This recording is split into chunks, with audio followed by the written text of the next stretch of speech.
சொல் கேட்டேலோரும். சொன்னமும் அன்னமும் நீரும் வழங்குவோம். ஆனால் கொடுக்கணும்னு தொடங்கிட்டோம்னா இன்னது தான் பார்க்க மாட்டோம். தங்கத்தை கூட தூக்கி தானம் கொடுப்போம். ஏன், ஒரு ஏழை பெண்ணுக்கு தங்க திருமாங்கல்யம் கொடுக்கறது எவ்வளவு மிகப்பெரிய தர்மம். அதை செய்வோம் நாங்கள். சொன்னம்னா ஸ்வர்ணம், ஸ்வர்ணம் கொடுப்போம், அன்னம் கொடுப்போம், நாராயண சேவை கொடுப்போம், நித்திய நாராயண சேவை கூட செய்வோம். ஒவ்வொரு குடும்பமும் குறைந்தது ஒரு ஏழையை தேடி போய் அன்றைய உணவை அவனுக்கு கொடுத்தால் இந்த பூமியில் பசி என்பதே இருக்காதுன்னு சுவாமி சொல்லியிருக்கார். அப்படி அந்த நித்திய நாராயண சேவையில் சமிதி வழியாக சேர்ந்து மொத்தமாக கொடுப்பது ஒன்று.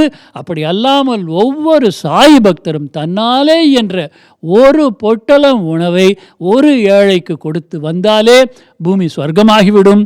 ஆகவே ஸ்வர்ணமும் அன்னமும் நீரும் குடிநீரும் வழங்குவோம். சுவாமி எவ்வளவு பேருக்கு குடிநீர் கொடுத்திருக்கிறார் என்பதற்கு சென்னையிலே சாய் கங்கா திட்டம் உட்பட எண்ணிக்கையே கிடையாது. அவ்வளவு நிறைய கொடுத்திருக்கிறார்.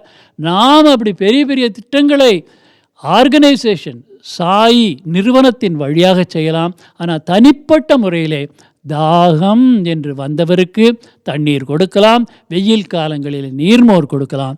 இதெல்லாம் நாம் செய்வோம் என்று அந்த பெண் உறுதி அளிக்கிறாள் தாயாரிடம். நாங்கள் செய்வோம்.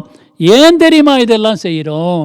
நான் ரொம்ப கெட்டிக்காரின்லாம் நினச்சிக்காதம்மா, எல்லாம் சுவாமி எங்களுக்கு சொல்லியிருக்கிறாரு. சுவாமி சொன்னதுனால நாங்கள் அதை கேட்டு செய்கிறோம்.